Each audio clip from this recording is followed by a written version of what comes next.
Hello, and welcome to the Modern Romantic Podcast, where we celebrate amazing people doing incredible things. I almost forgot what to say because Trey's not here. Tonight, Trey is at rehearsal, and for this play he is in, Murder on the Orient Express in Charlotte, North Carolina. So I'm covering, and we miss Trey immensely, especially because I rely on him to do the intro and I don't even think about it. So I feel like I have already not said it the way he would. Also, my voice is a lot higher than his. I'm sure that was hardly noticeable. Um, anyway, today we have. Josh said, "No, we don't miss that much. We don't miss him that much." Um, Tonight, though, I'm very excited. So excited. I've been waiting for this episode. We are joined by Amy and Dusty Droz, the founders of Dux Somnium Games. It's an indie studio bringing storytelling to life through imaginative tabletop games.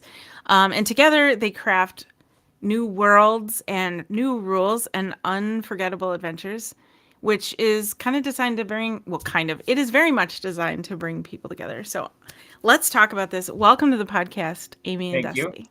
Yep. Thank you. You said it so much more eloquently than we do. Yeah, we're not the greatest at those pitches ourselves. I may have done my research. So yeah, welcome to the show. This is so exciting for me. I think your games are just beautiful and incredible, and the reviews also speak to that. I think you've definitely hit on some really cool, really artful success. Thank you so much. Yeah, we have a lot of nice customers too. I really appreciate them. That's wonderful. So you like, how do you start? I feel like this is the question I always start with, but how do you start? Like your first game wasn't like, okay, let's start with that. Your new one that is coming out soon, you did a Kickstarter for it, Yep. is Endearment. Endearment. Yes. Yep. But that's not your first game. No, it's our seventh, eighth, ninth. It might be. Wow. It's like some or 7 through 9, depending on what order. Because a lot of them happen like in parallel. So yeah. Because Okay. we also started designing like kids games that Okay. are like, so we have Endearment and Little Endearment. Artistry and Little Artistry, Oh, LaFleur and okay. LaFleur. And so And- our kids yeah. help design them. Oh, I love it. They're learning. Yeah, they're learning how to run the whole business. So my son is 9 and he understands how global shipping works, which is incredible. Yeah, I'm very proud That's of him. cool. So he's your like your director of shipping? Yeah. He's gonna be my chief Not logistics quite officer. that Yeah. much. Yeah. That's incredible. I love that the family is involved. So yeah. which one was your first one? Botany is our first one. Botany. That's Um, the one. Okay. Yeah, And what's funny is it wasn't supposed to be our first one. no. So we have a bunch of businesses, and one of them is a wedding photography business, and the other is a like a digital marketing platform for travel. Okay. And we thought for sure for years we've been doing this since we got out of college. We thought for sure nothing would ever come along that managed to affect both travel and events. And it turns out that something did come along that affected both those things. And so we were sitting around wondering what to do, and I decided I wanted to paint miniatures, and Amy was And like, we well, had started like a lavender flower press business on Etsy. Okay. yeah. So Amy's like, we should sell the miniatures on Etsy, but if we're going to sell miniatures on Etsy, why don't we just make a game to go along with it? And then all of a sudden, boom, off to the races there. But we were going to make a miniature fantasy game first. Sci-fi fantasy. Yeah. Okay. And that turned out to be a process. And Amy comes in the kitchen one morning. She goes, I have an idea for a game. How about a flower press making? I'm like, okay, well, that's on brand for Flower our hunting. flower farm. That makes sense. What's the story? And she's like, well, I've been reading these stories about these crazy Victorians. They would go out and they'd be like, nearly dying, risking their lives, life and limb on the side of a volcano and fighting bulls for flowers and whatnot. Okay, I think we could work with this. And so that came together. We had the prototype playable in front of us within a few days, and it just sort of took off from there. Wow. You must work very well together. Oh, yeah. Most of the time. Yeah. But I mean, even like if we do have conflict, it always makes it better. Well, you were saying, anyway. how do most of your games start? Well, they usually start with an argument where I'm Not telling her, always. where I'm telling her, nah, no one's going to play that. I don't see it. And then eventually what happens is that the game is on the table in front of us, and she's like, no, hear me out. And I'm like, okay, I see where this is going. She is the creative genius, the key to the market. The market is, I mean, what she said when we started making games was, I want to make games, I want to make pretty games for me and my friends. And that's not your average target market in the board game industry by any means. And I'm like, gold foil on the boxes. And that was an argument too. And and then when it actually, I want them to look like books. Yeah, when it really clicked. So we didn't start off with gold foil on the box for Botany, and we were running the Kickstarter. We had a stretch goal to add gold foil to the box. And I thought, okay, if you insist, if we have to have this gold foil, okay. It is quite expensive. Yeah, it's not cheap. And when we got the moment we unlocked it, I got a flood of emails in our inbox. And this one girl said, when my mom and I saw that you unlocked the gold foil on the box, we screamed. And I thought to myself, I get it now. Amy is onto something here. Like, we're not making board games for, I play Warhammer.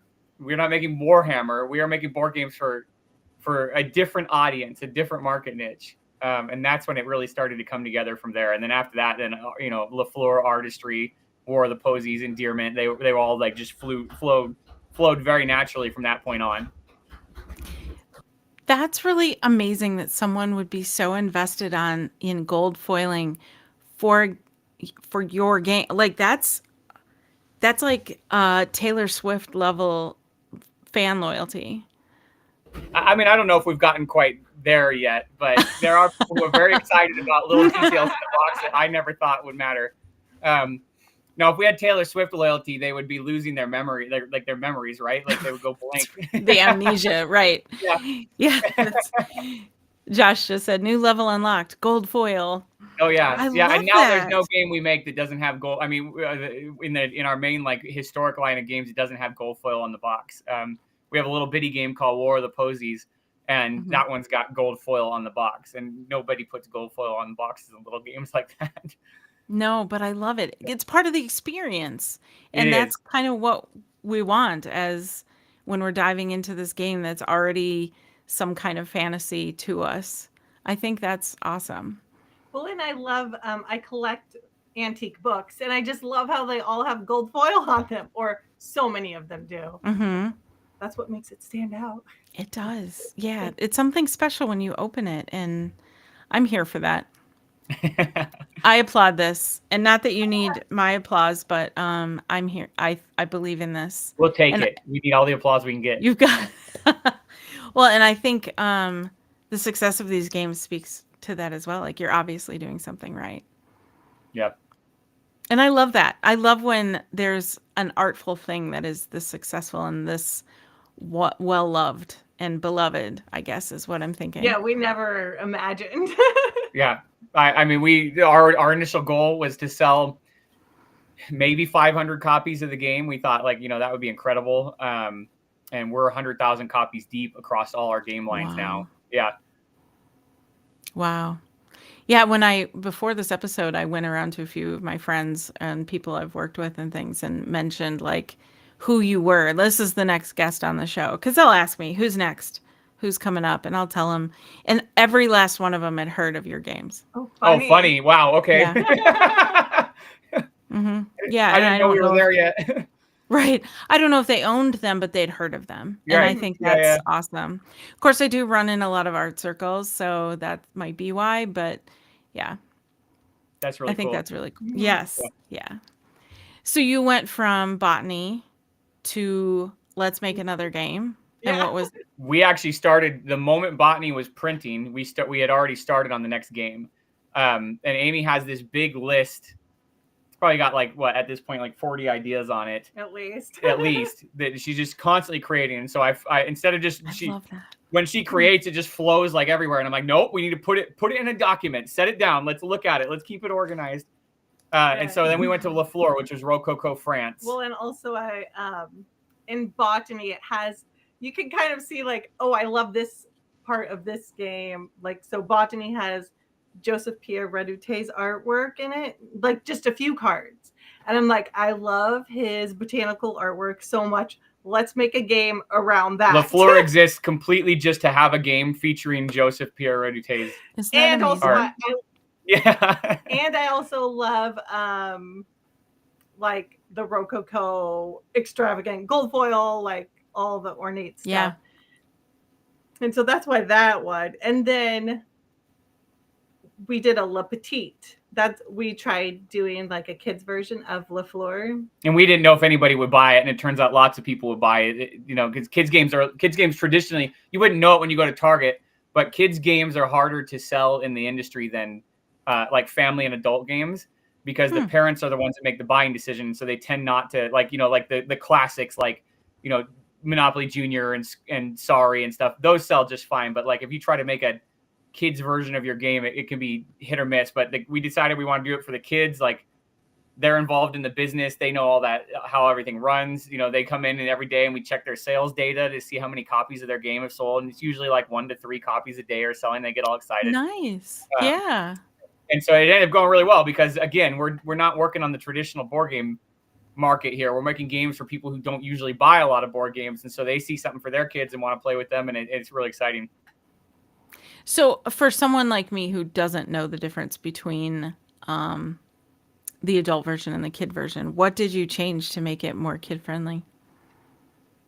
So we make it simpler rules. Yeah, simpler rules. I mean, if you've ever played Monopoly, think of Monopoly Junior, where, you know, there's not as many rules around what you can buy and how you move, and not as many options. Yeah, things are much more. There's less. It's still fun. We really enjoy it. We actually have adults that email us and they're like, I don't have any kids, but I bought La Petite Fleur, and my friends and I were playing it at the pub. And I'm like, you took La Petite Fleur to the pub and you guys were just hanging out, like. And then instead of like guests, like in La Fleur, you're having guests come. These are little animals that come to your garden. We did the same thing with Endearment. So in Little Endearment, so I always like to write a little story about like how the little game like relates to the big game. And so in Little Endearment, you're playing as a little kid whose sister just got done reading what is obviously a Jane Austen novel, and now she just keeps sighing about timeless love, and you can't figure out why. You know, she's lost sight of the most important things in life, which are like puppies and kittens and ducklings, and like why, and you have no idea why she spends all day with these stuffy books. And so that you're going out around farms and playing with farm animals for Little Endearment instead of trying to go visit all the Jane Austen characters. I see. That's wonderful. And then if once a child grows up and plays like the adult version, then they get the other side of that. Oh yeah, like our kids can play both the kid and adult games. I love it. Poppy can't. Well, yeah, Poppy needs a little help with the grown-up ones, but yeah. But and then our third main one was artistry. And artistry is all based on Alphonse Mucha's art, and we're partnered with the Mucha Foundation for that one. Yeah, and that one was kind of inspired for my love of Art Nouveau, but also I love the backs of Botany's cards. And so a lot of the artwork of the patterns, if you saw it, are like more of the backs of the cards. Yes. Yeah, the Endearment Estates, those came from, was that from Humphrey Repton, or what was the track there? I don't know. Each one of our games, she gets on a track, and I have learned to just sort of let it go and see where we end up. I really loved the dresses. So in Endearment, we have these dresses. So she needed an excuse. And that's a lot of game designers. You talk to them, it's very technical. They have a mechanic in mind. They have a technical name for that mechanic that we usually don't know the technical name for it. We're sort of like the opposite, where Amy comes to me and she says, we've got to find a way to get flowers in Endearment. Well, I'm like, we got 2 other games that have flowers in them, and they already did these things. She's like, I want flowers in Endearment. And I'm thinking, okay, what can we do? What can we make happen that would involve these flowers? Or she's like, I want dresses. It must be dresses. And I'm okay. What can we do with dresses? You know, dresses are kind of like armor. What if we had combat with dresses? There we go. And then, you know, obviously we're not selling it that way, but that's how we get there. You might get some customers that way, though. Yeah. I want combat with dresses. Well, we do have rivalries. Yeah, they're called rivalries. Yeah, so yeah. You show up, if 2 people show up at the same place, they can't both choose who they get to visit first. And so whoever, like if you're at a witty location like the library, whoever is wittier gets first pick at the characters at the library.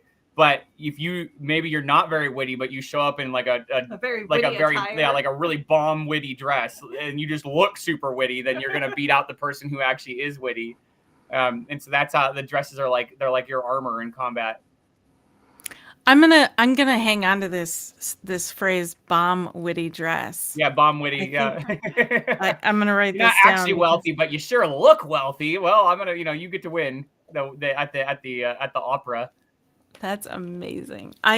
This is, and it's kind of timely with this, with the current love for shows like Bridgerton and all this renewed, that the one Jane Austen movie with Keira Knightley just turned 20 years old. Yeah, and so there's a lot of renewed love for this era and for this I fell in love genre with it in high school when we first had to read Pride and Prejudice, and then we watched so we're high school sweethearts, and so then we also watched the 1995 like 6-hour 6-hour version. That the best one, yeah. The BBC. Yeah, the BBC version. Yeah. So yeah, I think my first one was Sense and Sensibility. And I was like, oh, what is this? And then I had to know all of them. So yeah. Which did you read the book or was No, it was the movie. It was the Kate Winslet movie. And I was hooked since then. And it was, I don't know how many times I've seen it now. Too many. Well, that's not a thing. That's not a thing. So no, you can't say too many. Yeah. You can always watch all the different adaptations too of like Pride and Prejudice. And I always feel like, oh no, I have my favorites. It's always the first one I saw, and don't ruin that for me. But I always watch them anyway, and I'm always kind of like, oh yeah, that wasn't that bad. I'm just excited to have the story told again. Yeah.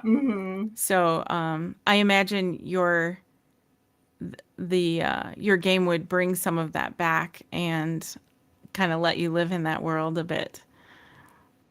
Oh yeah, and we a lot of the people who work with us on like our video guy and our solo mode designer had never had any interaction with, and most of them are in different, because like they're in Israel or they're in Canada, and it's not necessarily someplace like where it's part of like American high school curriculum, and so they've never read the books and stuff. And our video guy in particular was like, I think I'll just give Pride and Prejudice like a little 1 hour like intro listen and see what happens. And then he's like texting us, he's like, this is incredible. Oh my gosh. Oh, she has such a way with words. She has such a way with words that she's so eloquent, and this is unbelievable. Wow. And then he's like, oh, I just found out about Wickham and this and that and blah, blah. And then he said, he's like, hey, so I finished the book and wow, it was just amazing. Then I watched the movie and the cinematography was unbelievable. So when he made the trailer for the campaign, he was pulling on all these Easter eggs and shots and all this stuff. And so I love that. We had a bunch of people that were converting into like Janeites because of just having to work on it with us, like our contractors, and then discovering it. Like, this is really something. My one thing is hopefully I don't have too many spoilers in there, because in the game you get bonus points if you marry. Well, of course, they all end up with this. Well, I guess some of them you don't really know who they're going to end up with. Yeah, you do. So it's been 250 years. I feel like it's probably safe for spoilers. Yeah, at this point, if you don't know who they end up with in Sense and Sensibility, that's Emma, on. Yeah, that 200 years later, that's on you. Isn't it like years is the embargo for spoilers or something? Yeah. And if you don't, it's okay to go take after this show, go use this as homework to go watch all of those so that you do know, because that's okay. You have been warned. Spoilers incoming. Read the books. Yeah. Do both. They're both great. All the above. Watch Clueless.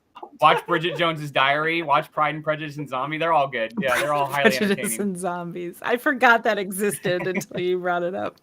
Apparently, there's Sense and Sensibility and Sea Monsters. One of our fans pointed this out during the campaign, and I had no idea. Same guy. I think there was another one too. I can't remember which one it was though. Yeah, one of our fans was. You got to check these out. Is it a movie or a book? Oh, okay. It's a book. It's the author of Pride and Prejudice and Zombies. There one for Emma. There was something else. I can't remember. Like, yeah, if you look up some of those, there were a few others. I was like, oh, I didn't know that. Have you seen the movie Pride and Prejudice and Zombies? Okay. I did a lot, like once. Yeah, same. Just when it came out. Yeah. Once was good. And yeah. Yeah. I didn't know that Clueless was based on Emma until years later. I mean, we were in high school when it came out. or no, were we even in high school? It might have been earlier than that. It was always just around. And then when I was an adult, I found out that it was based on, I had no idea. Yeah. I bet a lot of people don't know. It's not just like loosely based on, like, it's like they just took the script. It's like the old Romeo and Juliet. They changed a few They changed some things, but it's like that Romeo and Juliet with Leonardo DiCaprio, where they make it all like hip and cool, but it's just literal Romeo and Juliet.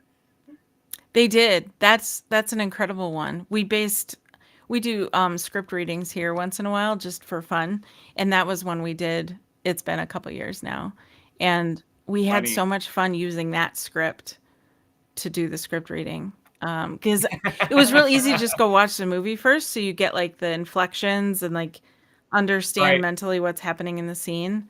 It was very helpful. I just remember watching it in high school and thinking, what is going on here? And they look so young now. Yes. Yep. So I heard, Amy, that you are into antiques. Yes. What has been one of your favorite antique finds? Oh, antique finds. I don't know. I started like collecting. My grandma collects antiques. And so then I started collecting like teacups when I was in high school. No, before that. I was like in middle school. Yeah. So this is like almost a lifelong thing. Just collecting some antiques. Yeah, like little teacups, because I mean they can be quite pricey. Now I'm into collecting the bust. Okay. Really, like a lot. Because we've started scanning some for like our jewelry box editions. So we have a 3D scanner, and we take these 250-year-old busts that she has. Yeah, I have one right here. Well, okay. Yeah, it's gonna be a tough sell. So this is one of the things that we scan. So that's about a 14-inch bust that we have that we took a 3D scanner, scanned, and then we send the scan file to our manufacturer, and they turn it into pieces. That's cool. And so she has a bunch of those. They always show up wrapped in garbage too, and so I usually come in the house and I'm all grumpy, like, and she's like, "What's wrong?" I'm like, packing peanuts are a literal act of violence. Why do they always send us in egg crates and packing peanuts? I don't think I've ever had to have something broken though. But yeah, that's been my kick lately. Oh, and then I love collecting botanical books. And so after botany, I did treat myself to some books. Some rather expensive. So she has books that are 200, 250. Do you have some 300-year-old ones too? Oh, neat. Maybe just one. Yeah. Just one. And then it was what is that one called? It's the Kew Gardens magazine. It's like the longest running magazine. Yeah. And I bought like the first maybe 20 or 30 copies of it. Wow. I think I got a pretty good deal. That's really neat. And that stuff, the art is in the games too. And so okay. When she buys it from these places, they all have scans of them. We have a scanner too, like a really nice like archival scanner. So then I can scan and use those for future games. Yeah. So I love collecting the botanical books and the statues. Yeah. And cups and furniture. Cups. And I also for endearment, yes. I have quite a few dining tables. The computer right now is on a 150-year-old like folding table that is made out of real wood. For some of our shoots. Yeah. So I collect the antiques for our props. Okay, yeah. And I also got some of the like 200-year-old dress fashion plates too for. That's awesome. That's right up my alley. Very cool. What do you like to collect? Oh, do you collect anything? That's such a good question, and the answer is mostly no. I have a slight book collection, but it's not like it's not enough to say I have a library. I don't feel. Yeah, Josh just said fabric in the chat. I probably do collect fabric because I've done a lot of dressmaking. So yeah, so the dress thing is up my alley because I've done a lot of fashion design and costuming and things in my past. So yeah, so when you were talking dresses, I'm here for that. That's my soul. There are so many good dresses in our game.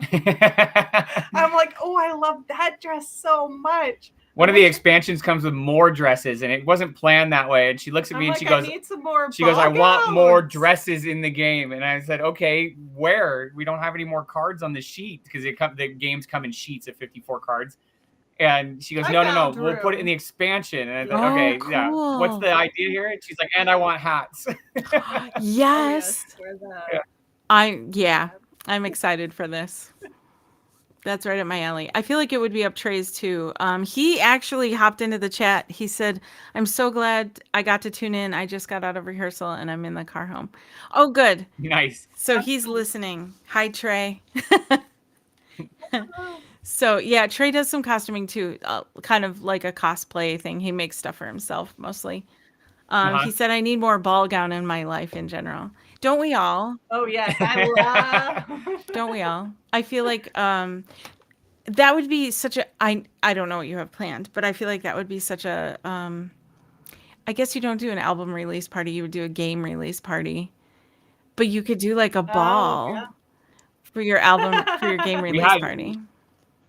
So I did not know this before we started working on Endearment. I should have, but there are Jane Austen societies and groups everywhere. Mm-hmm. And we got I lost count of how many emails we received from people who were planning. They do like monthly meetups and like balls and tea parties and people all over the place that are planning to take the game to their meetup after they get, like when they get the game, take it to the next meetup. And so, yeah, that'll be, I mean, that's always fun when people get like that into the thing you have created, the world you have created, or that you are playing around in. Yes, I think that's fabulous. And Dusty actually really liked wearing his costume.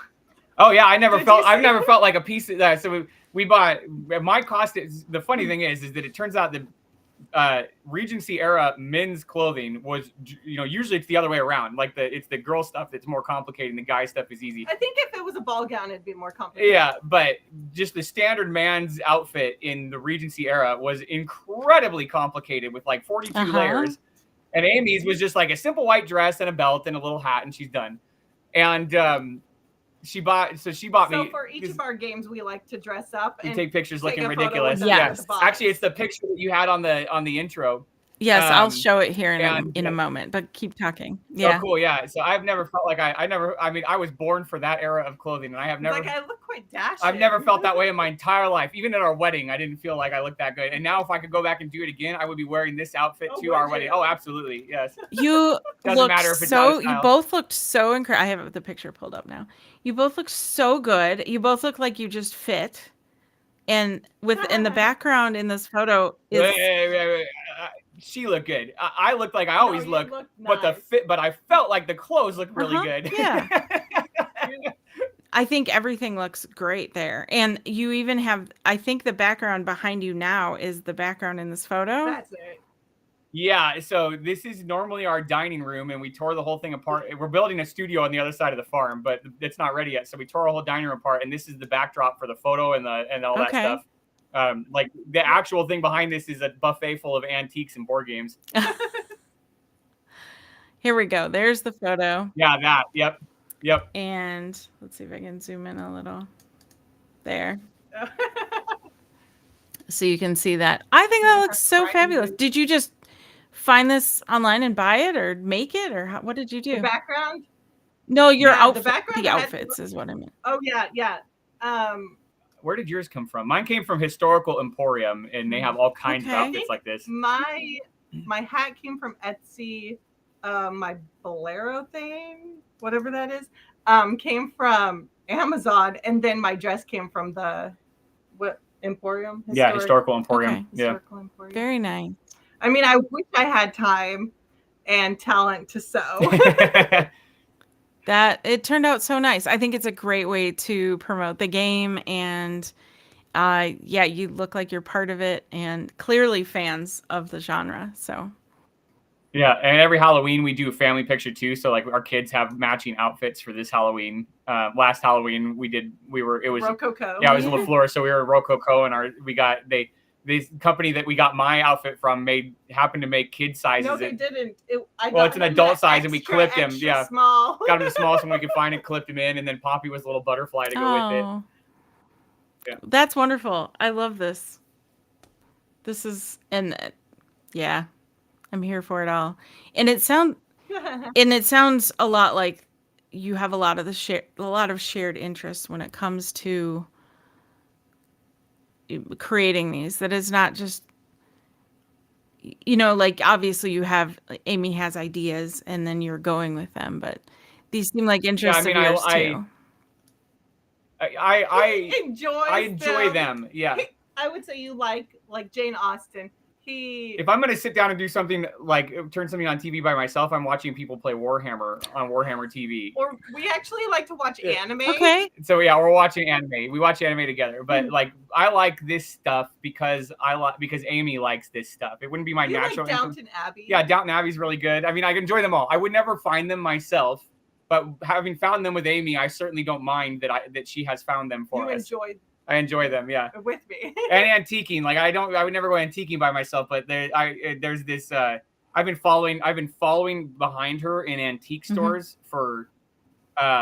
We've been together for 20. Occasionally, he finds like a Star Wars toy. Yeah, occasionally, but we've been together for 27 years now, and I've been following her in antique stores for probably like 26 of those.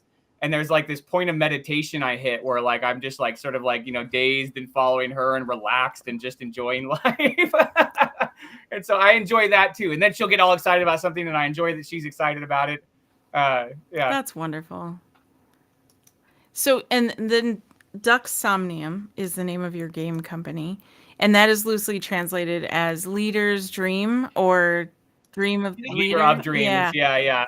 So, the first game we were going to come up with that we are still working on was all about dreams. Okay. And so we made the company name not realizing that we were in about 3 months going to pivot hard to historical and period pieces. And so it just sort of stuck.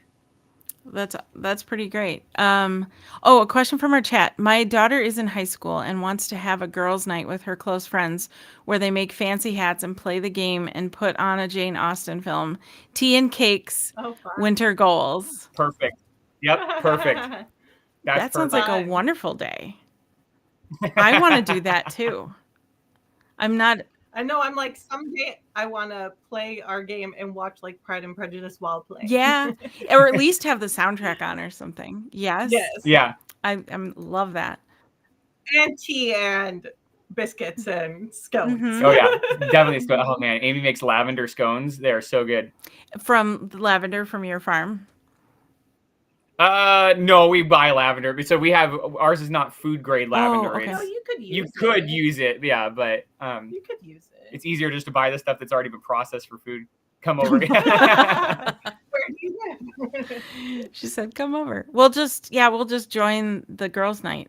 We'll just jump in. Sure, that won't be weird. Yeah, 41-year-old dude. Hey, it's girls' night. Yeah, sounds fun. It's not girls' night anymore. It's just Jane Austen night. That sounds fabulous. I think that might be a fun thing to stream too. Like, we're gonna have this really great night. Oh yeah.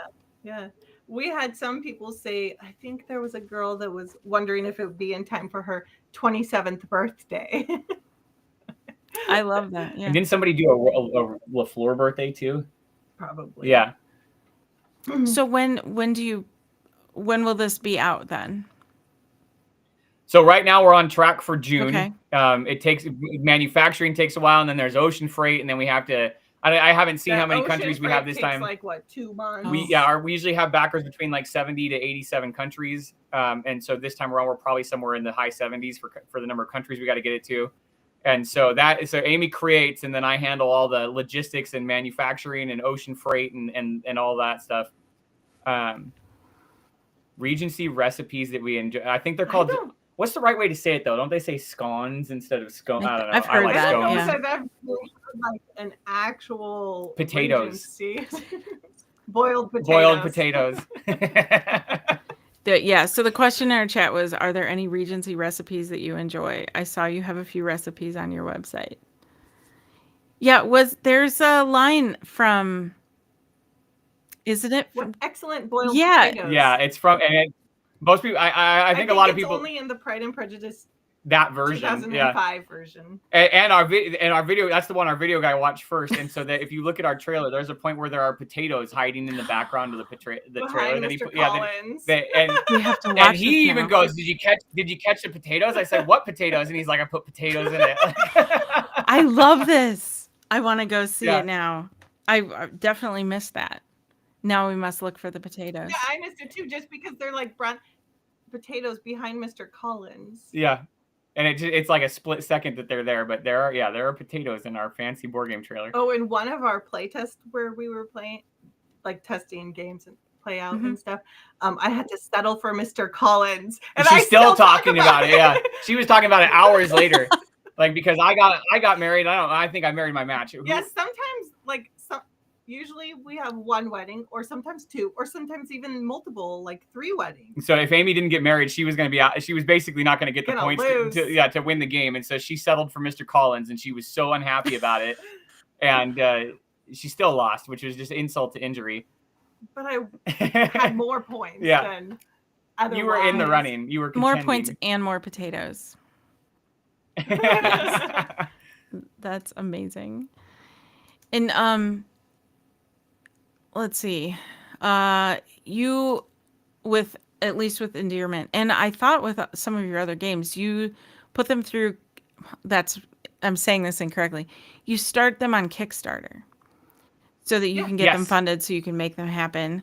And you have just blown away these goals. You talk stretch goals with gold foil and things like that. You've just blown away these goals, and that must be just beyond thrilling, I would expect. Oh yeah. And yeah, it's really fun. Yeah, so congratulations on that. And thank you. Yeah. Yeah, whenever we first did Botany, we had no clue like how popular it is. So we launched Botany at like 6 a.m. and we launched it at 6 a.m. on a Tuesday because all the data said that 6 a.m. on a Tuesday in May is like the best time of year to launch. Like those are historically the highest numbers on Kickstarter. So we launched it, and so our we had done some like pre-marketing beforehand, and so we knew we had a lot of people interested. Yeah. So I set it live, and then we were and then our friend was online already, and it's 6 a.m. here in California. And she was like, okay, I'm going to be backer number 1. And so I said, okay, here we go. We're setting it live. And she says, all right, I'm ready. And we set it live. And I right before this, I said to Amy, I was like, nothing's going to happen. I was like, yeah, you got to prepare yourself. We're going to set this live, and nothing is going to happen. We're going to sit here. We're going to refresh the screen over and over. And then maybe like an hour in, one person's going to buy it, and we'll be all excited. But just prepare yourself. Mentally prepare yourself. So we set it live, and the thing updates automatically. And it goes, 1 backer, and we're like, whoa, we got a backer already? It's only been like 10 seconds. And it's like 2 backers, 3 backers. And I'm like, Jenny, log in faster. You're not even going to make top 10 at this point. And I think she was like, I don't even, she had to reset her password, and she was like backer number 50. And by the time the kids were up and we were eating breakfast, I don't even remember what number we were at. Yeah. It was, we had blown our goal out of the water, and it just went from there. And it kept going for 30 days for the campaign. And then every campaign since then has been just like that. So yeah, so we, I guess we're not shocked anymore, but they very happy. Yeah, thrilled and excited and just fun to see. Like, because you still never know our games. You don't know until you put a thing on the market too. Like how you can have a pretty good idea that people are gonna like it, but until it's out there and you actually see like what the sales numbers are like and how people are reacting to it and are people engaging with it the way you wanted them to, and then once you do that, then the thing takes on a life of its own. So I get pictures all the time of Botany or LaFleur, like in random stores in towns I've never been to, in states I've only been to like once or twice, or in other parts of the world. That's cool. I got an email the other day. Somebody in, where the heck were they? It was like Kuwait or something like that. And I'm thinking, like, how did my game even get there? Yeah. I don't even know. Like, we sell it to distribution. Distribution sells it to stores. People ship it internationally. And so it's like, oh, what did Botany get up to today? Let me log in and see. Oh, it's hanging out in North Carolina. That's interesting. Like, that's so neat. Crazy is we haven't seen our game in the store yet. Oh, yeah. We have not. All we do is work. Go to stores, and we antique stores. The closest game store is like 35 miles from here. And so, yeah. Botany is also at Barnes & Noble. Yeah, nationwide. And so is LaFleur. Yeah, but we usually do a lot of shopping online. So we've never seen it in person. Yeah. So, but our friends send us lots of pictures. They'll be random places. Dusty's mom sends us pictures. Oh, yeah. That's wonderful. And also, yeah, I imagine like people are buying it as gifts for other people and sending it overseas to their loved ones, and you Mhm. might enjoy this from the States or whatever. Well, I mean, we actually are sold in Australia and UK and Europe and Canada Okay. too, and then we have lots of stores in Asia that buy from us and then import over there.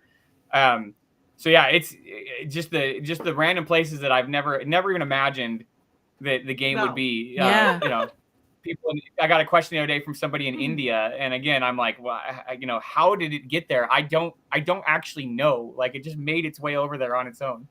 So Wonderful surprises. Do you translate yeah. it then, or is it just in English and it just ends up? It's in English. We are LaFleur is in French. Okay. Yep. And because we knew that one had to be. And then Artistry, we have the translations done for French, Polish, German, and those 4. And those will be available next year sometime, like early next year. Okay, wonderful. And then we're working. It's also weird to look at versions of our game that, I mean, I can read the French okay, but I cannot read the German. And it's weird to look at our baby. And I don't, you know, like, if I had to look at the rules for clarification, I couldn't use this copy of the thing we made because. Right. Yeah, we're slowly working on getting more too. The one question from the chat. Well, there's 2 things. The Truth Found said, perhaps in the spring you should all plan a live picnic event with the games on blankets and have little bite-sized sandwiches and things. Everyone wears period costumes. I'd pay to attend that. Live stream it. Yeah, that'd be really fun. Here in California, it'd have to be like early April or you'd cook to death. But yes. And then Or fall. Trey said, I really want Artistry. I'm obsessed with It's sick. Alphonse Muka. Alphonse Okay. Muka. Yeah, we had kind of a surreal moment with that one where after the campaign, the Muka Foundation contacted us and they're like, hey, by the way, we'd love to partner with you. You know, we see you're using the work, which was all public domain, but you know, they still have the trademark on his signature and we'd love to, like, you know, include that on the box and stuff. And so we started talking to them. And so and it went from like, I was like, oh, that's interesting, you know, and then by the end of the day, we're on an email chain with Alphonse Muka's like great grandson. And and they're like, we're sending the file here, take a look at this. They're like, oh, we love it. You know, this is all really cool. You know, could we, you know, giving feedback on the game. That was really neat. That is, yeah. And I fell in love with his artwork in college. Yeah. Yes. And we used to have a web store. Back when we first started the podcast, I put up a little gift shop thing, and we used to sell stickers that were his artwork, and those sold more than anything else. It's so Yeah. gorgeous. Yeah. Yeah, and postcards. We had postcards of his artwork as well, and those sold pretty well too. In fact, I'm kind of sad we don't have it anymore, but it was like it was just too much at the time. But Yeah. I lot of probably work. still have some around here, actually. Yeah. In Artistry, that was a funny one because Amy's like, I want to do something with the girls. I want to do something with all the girls that he has, all the art for his girls. And so we eventually came around to like, well, what if the way you pick up the tiles was based on the different artisans you had? And so as you're building the game, what you're actually building is a workshop full of master artisans that are all Alphonse Muka's like really fancily dressed women. How they had those like workshops back then. Too. So, but you know, in typical workshop, they'd be covered in paint and wearing like grubby clothes, and they have all these very fine, fancy ladies in fancy clothes, like in headdresses, all like I did try doing metal work. Like I tried to find girls that matched like the ceramicist each. had a pot or Yeah. something. The textile girls all have like big flowing fabric. Yeah. So what aspect of game design interests you the most, like each one of you? Because you obviously have very different roles. I probably love doing Dusty calls it curating. I love curating. So Amy has a degree in art look history. Okay. Pretty. Yeah. And so that's what she's literally curating all this art to put it together to the games and then creating graphic design that fits the art style. I really enjoy like the business side of it, which is basically most of what I do. You love playing the games. I love playing the games too. Yeah. You love creating the games. Yeah, but creating the games is like a half hour here, an hour there, and then most of the rest of the day is running a whole bunch of business, and I really enjoy that part of it. That's wonderful. Yeah. And it's fun. I was telling so every day my friends all have like regular human jobs. And the other, I jumped on video games with them the other day, and they were like, "Hey, what have you been up to?" And I'm like, "Oh, we came up with these ideas for the next 3 games that we're going to work on, and we're doing this, this, and this." And I was in a meeting with this guy, and I just came out of a 3-hour meeting, and they're like, "Wow, 3-hour meeting." I'm like, "Yeah, but we were painting miniatures the whole time we were talking business, so that's not such a big deal." I mean, it's like we're playing it's like I get to do business and play all day at the same time. I couldn't ask for a better job. Yep. What do they say?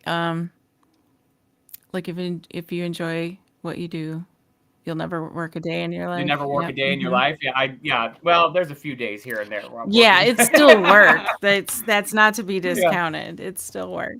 Yeah, I think, I mean, I look forward to what we have to do every day. But I think we also enjoy the challenge of finding the artwork, and then how can we create a game around the artwork that makes We almost sense. always start with a theme, which is rare. Like a lot of people start with a mechanic and then work their way back into a theme. We usually start with a theme.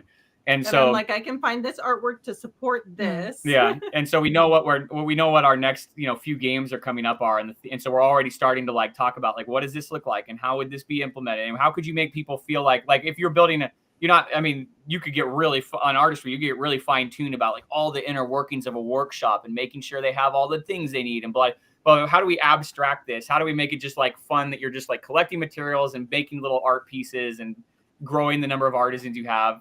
And so that's really entertaining, trying to figure out like people don't think about it, but there's different levels of complexity in games. And that's not just about the game, but that's where it's positioned in the market and who you're selling it to. And so we think about like what would our fans like? What would be fun for them? How do we keep people who are like, we have I get emails from lots of guys and they're like, I'm a hardcore gamer. And I walked into a store the other day and my wife, who has never touched a thing in this game store, walked straight over to Botany and picked it up, and I held real still. And I was like, oh my God, she's touching a game. Like, what does it mean? And then she comes over and she says, we're going to get this. Okay. And so, how do we make sure that these games are also fun for the many, like more like really robust gamers that get pulled in, how does it stay engaging there? Luckily we sort of run the full gamut of like simple to complex games and most of the different genres out there. And so we try to like look at it and pull it back down. That's a really it's a fun mental exercise. And then you put it out in the world and you hope that people are going to like it. I just got an email today from another game designer. I just played War of the Posies and man, what an incredible game. And that's really fun to see somebody else who designs games for a living, like looking at your thing and saying this, I really enjoyed this. Like that was really good. Yeah. 'Cause especially an insider in that industry knows what it takes and knows what is involved. So, or they're pickier, or they may see things that they would have done differently. Like I certainly do all the time where I'm like, oh, I might have changed this, or I might have done something different there. And to like pass that litmus test where they just tell you, yeah, this was really good. That feels really good. Yeah. It's very validating, I imagine. Yeah. And I'm thrilled that you can feel good about what you do and that you're bringing joy to people's lives and that it's making a difference out there, that people of all kinds that maybe wouldn't dive into a game, like this lady who went and touched the game when maybe she wouldn't play a game, things like that. It was probably the gold foil. It was the gold foil. That's right. Yeah, it's like lost to a flame. Thank goodness for that stretch goal. One more comment from the chat is, when you're passionate about something, it is very evident in the outcome, which I believe is so true for you both. I am looking at the games now, and the attention to detail and design is simply lovely. Thank you. Thank you. Yeah. I feel like we worked very hard to position ourselves in such a way, because you meet people out there that like, and you can see it in any industry where they just like, they have to make the sales number, or they have to accomplish a certain thing within a certain time. And we sort of just try to like, we work constantly, like all day, every day we're working on this stuff because it's fun and we want to get things done. Well, but and like, I think, why should the back of the box or the back of the board game be ugly? Let's put some pictures on it. Yeah, pictures on it. And I've learned to just go, there's the back of the box is always boring. Oh. It's like the back. Yeah, or the black, the inside of the box. So you open the lid of LaFleur and it's the swing, the Rococo painting of the swing on the inside of it. We're fortunate to be able, like in our business, to be positioned so that we can kind of do like whatever we enjoy and have fun doing. And that's one of the things that I love designing too. So like for all the little details, for endearment, I was inspired by like Wedgwood Jasperware. Okay. So like the dish colors, and then also the cameos. I love those vintage cameos. So the little tokens. And by the way, I thought no one was ever going to go Jasperware. And people were getting messages like, "Ooh, it looks just like Jasperware." And I'm like, "Where?" If you know, you know. Mm-hmm. Yeah, right. Right. Yep. That's so cool. Trey is home from rehearsal, and he has decided to hop on. I don't know why he's there. We nice. go. I was like, you can let yourself on. How's it going? Okay, our guests were in the middle of a conversation. I'm not going to just interrupt them and be like, hi. Yeah, whatever. It doesn't matter. Yeah. Literally walked through the door. I was listening to the podcast on the way home, and I just have to say, you two are both incredibly lovely people. Oh, thank you. Well, typically at the end of the night, or at the end of the episode, we always ask this. Oh, sorry. No, go ahead. You can ask it first. Okay. I wasn't quite ready, but you go first. Okay. It doesn't matter. Sorry. It doesn't matter. Magic of live theater. So Yeah. So at the end of our episodes, we like to ask our guests a couple questions. And this question has nothing to do with anything that you've been asked prior to this. So the question is, you are sitting down to have lunch. And if you could have lunch with anyone in the world, alive or dead, who is sitting on the opposite side of that table from you? Oh, she's right here. Oh, Hands down. I wouldn't even think twice, because here's the thing too. If it's like, so we were driving home from, I don't remember where. We used to always be on the road when we saw a lot more weddings. And it was 10 a.m. And Amy goes, oh, it's 10 a.m. Well, 10 a.m. is the time that all the Warhammer pre-orders go on sale every weekend. Oh. And I thought, oh God, I forgot. Like, this big box is coming out. I really want it. And she goes, hang on, let me log in. And she's logged in, and we're driving, and she's buying Warhammer. And I knew that was it. Yeah. So anybody in history, her right there. I want her across the table for me. I'll steal some of her food. It's perfect. I'm done. All I knew how to lie. This is one of the greatest answers. Now, what's your answer going to be? Follow that up. She's like, Jane Austen. Yeah. I know better. Yeah, Jane Austen. Yeah. Oh man. By the way, I have thought more than once about the fact that like now everybody reads Jane Austen's books and they go, "Oh, it's so romantic and dreamy." But Jane Austen was like an iconoclast, right? Like she was writing a romance novel, but that romance novel was supposed to say was like part satire and part saying very deep things about like Regency England society and all the pressure they put on people and all this stuff. And I kind of wonder, like, now that we put the game, like, did she ever imagine that we'd be here going board game like with her work? And I just can't even imagine it even crossed her mind. Like, so right? Yeah, that'd be a good one. You should pick Jane Austen. Funny to play our game with her. Yeah, here, Jane, sit down. They had board games back then, so it was not an unheard of concept. It would be funny to play the but game. I think she would and it love wasn't that. just like chess and cards, but we found like antique board games that they're like actual board games with actual rules that you can read, and they're 200 years old, and they weren't called board games back then. They were just games. But anyways, yeah, you should pick Jane Austen. I'm gonna pick for you. Yeah. Oh, okay. I'll pick Jane Austen. We'll play the game with her. Yeah. So you're going to take her lunch food date with and her give her the answer? Man.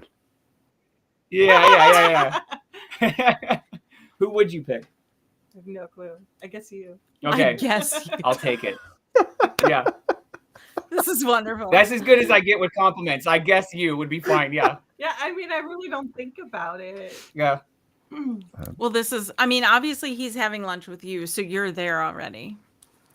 So Yeah, but maybe she could pick a person, and then I could have lunch with her and the random person. That'd be fine. Yeah. there you go. Yeah. So There's actually okay. Now that we're thinking about this, Colonel Monstery. Oh. There's this guy, Colonel Monstery, that just look at. So basically, you really pick him out of everyone? Don't tell me that would not be an interesting That'd be conversation. interesting. So he was this Dutch guy, and he fought in like 42 wars and his whole life, and he also did like boxing and grand assaults of arms, and he trained. But the way we found him is he trained Victorian men and women to fight with whatever they had on hand to defend themselves. And so in botany, there are some cards that kind of are for him. So there's a parasol that gives you both charm and combat ability. And if you're wondering why, it's because this guy developed the art of fighting with a parasol. So or that a cane. Yeah, or a cane, or like Gloves or whatever. gloved boxing and everything, so that these men and women, as they're walking around Victorian England, could defend themselves as needed. That'd be an interesting conversation. Yeah. Yeah. Wow. I want that And he ended up in San conversation. Francisco. This guy was all over the place. He ended up in San Francisco, just 3 hours from here. But yeah, I think that'd be you an can interesting buy one. his book like on Amazon even. What about your plant hunter, or Pierre Joseph Redouté? You could talk to your different artists and all that stuff. Yeah. So you can find all of these games at duxsomnium.com. That's DUXSOMNIUM. You can follow online. They have a website, and then you can follow online on Facebook and Instagram. Do you have any other social media or anywhere they should find you online? Instagram's the best place to find us. Yeah, we do and most everything over there. And then we're still taking some late pledges too for Endearment. Mm-hmm. Yep, so you can still On snag that one Kickstarter. too. Okay. Yep, on Kickstarter. So look that up on Kickstarter and pledge and get a copy first, or whatever rewards might be left after the wild success. We have a little mini expansion everybody gets for free with it too, and so that's a $15 little bonus gift that you get. And those are harder to get. You can kind of get them through our website if we have them available, but the only way to be guaranteed is to get them through Kickstarter. Okay. Does it have gold foil? So actually, did you see that we sometimes do jewelry box editions? Yes. So we have a 300. Yeah. So so this was on Artistry. Amy came to me and she goes, "Okay, hear me out. I want to make a version of the game that's in a jewelry box." And I said, "You want to do what now?" I love that. And we took it to our manufacturer. I want gold foil on all the cards. And these manufacturers, they make thousands and thousands of games in cardboard boxes. And I said, "All right, so hear me out. We want to make a version of the game in a jewelry box." And the manufacturer looks at us and says, "You want to do what now?" And we figured out how it's a custom built jewelry box, sourced from a manufacturer. They go through, they design it to spec, it all worked. And so we did another one for Endearment. So those have gold foil around all the edges of the cards. We're here. Which was another one where we went to the manufacturer, said we want all the cards to have gold edges, and it was another. You want to do what? They're like, it's gonna flake off. I'm like, I bet you could find a way to make it not, though, right? And they said, yeah, we'll figure something out. It exists. For clarification, you said that jewelry box one is for Endearment and Artistry. There's one for each of them. Yeah, that's the one you wanted. I think it's a new tradition. Yeah. And so now we have people that are emailing us and asking us to get the. Oh, it's okay. They can see it online. Yeah. We don't have one within arm's reach. But we have people. We didn't do it for Botany or LaFleur because we hadn't come up with the idea yet. So we have people emailing us all the time, asking us to go backwards and do it backwards for those as well. And I want to. Yeah, it feels like it has to happen. I would agree. I think that would be fabulous. Yes.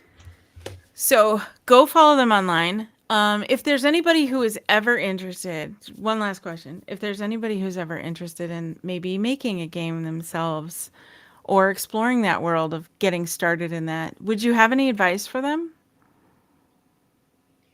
Oh man, do you want financial or creative advice, or advice rather? Either one or both. We're part of this company, I help out a lot. So the company called Launchboom was part of what helped with our success in marketing. Okay. And there's a lot of new publishers there, and so I talked to a lot of those publishers. And I mean, I think the best advice we can give is find somebody who can help you figure out what to do, because making the game is one thing, but manufacturing it, getting it all around the world, making sure you don't go bankrupt, figuring out how to put it in Barnes and Noble. Because I mean, we're a two-person. The shipping. I'm so glad Dusty's good at math. I am not. Yeah. I'm figuring out like proportional volumes of containers to send them to here and there and everywhere. I would say the best advice you can do is find somebody in the industry who can help you learn all these things. Because that is going to that's like the tip of the iceberg that will get you the rest of the way to everything else. For designing the game, just make what you like. Figure out who you're making it for, and then find your super fan. Yeah, find your super fan. So the methodology we follow is we, like for Endearment, people are like, well, don't you think? Are you worried that it might be too Jane Austen? That you might not pull in enough people? No. We make it so Jane Austen that when it hits the bullseye, it sucks in all the peripheral people around it until they're fine. Like our video guy, they find themselves becoming super fans too because we have hit it so hard. And so, yeah, just know what you like and lean into that, and have, don't listen to what other people say. I mean, listen to a few people if there's like something clearly wrong with your game and you need to fix it. But like in general, Be passionate. Be about passionate what you about like. it and make what you like. Ultimately, the game should be something you enjoy. Solid advice. Thank you. Yeah. Yeah, thanks. absolutely. Do you want to close us out, Trey? I would love to. Hi, I'm Trey. I haven't been here for 60% of this podcast, but I'm still glad to be here. Seriously, Amy, Dusty, thank you so much for being on with the podcast. Thank you for joining us and sharing your amazing stories and just Yeah. being lovely people in general. I look Thank you. forward to adding artistry and endearment to my collection. Awesome. Thank you so Thank much. you. Yeah. Thank you, everybody, for tuning in today. Please go support these amazing people, amazing artists, wherever you can find their games and wherever you can buy their delightful flower pressings and lavender. This episode, along with every other episode, can be found on our website, themodrom.com. And you can find more behind-the-scenes content on our Patreon. Search for The Mod Rom on Patreon. Thanks, everybody, for tuning in.